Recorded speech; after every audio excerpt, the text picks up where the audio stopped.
एक बार की बात है, एक हरे भरे जंगल के बीचों बीच एक सुंदर तितली रहती थी, जिसका नाम परी था। परी की पंखों में इंद्रधनुष के सारे रंग चमकते थे और जब वह उड़ती थी तो ऐसा लगता था जैसे आसमान में रंग बिखर रहे हों। लेकिन परी तितली की एक और खासियत थी, वह एक जादुई तितली थी। परी के पंखों में ऐसी शक्ति थी कि जहाँ भी वह उड़ती वहाँ खुशियाँ फैल जाती। फूल खिल उठते, हवा में मिठास आ जाती और जो कोई भी उसे देखता उसका दिल खुशियों से भर जाता। लेकिन परी तितली के इस जादू के बारे में सिर्फ वही लोग जानते थे जिनके दिल में सच्चाई और प्रेम होता था। एक दिन परी तितली एक गांव के पास गई जहां लोग दुखी और उदास रहते थे। वहां के फूल मुरझाए हुए थे, पेड़ सूख रहे थे और पक्षी भी गीत नहीं गा रहे थे।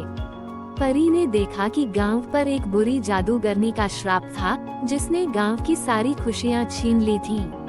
परी जानती थी कि उसे कुछ करना होगा। वह गांव के सबसे छोटे बच्चे राहुल के पास गई।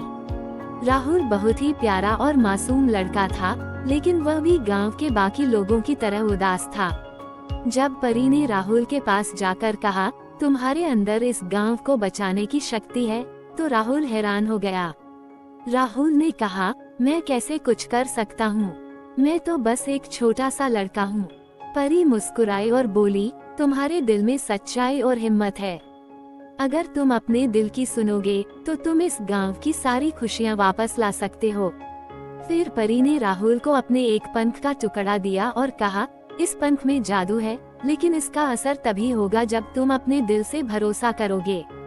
राहुल ने हिम्मत जुटाई और परी के दिए पंख को लेकर गांव के बीचों बीच गया। उसने पंख को उठाकर आसमान की ओर किया और अपने दिल में गहराई से प्रार्थना की।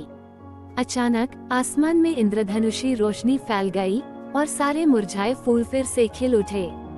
पेड़ हरे भरे हो गए और पक्षी फिर से चहचहाने लगे। गांव के लोग भी खुश हो गए, जैसे उन पर से कोई भारी बोझ उतर गया।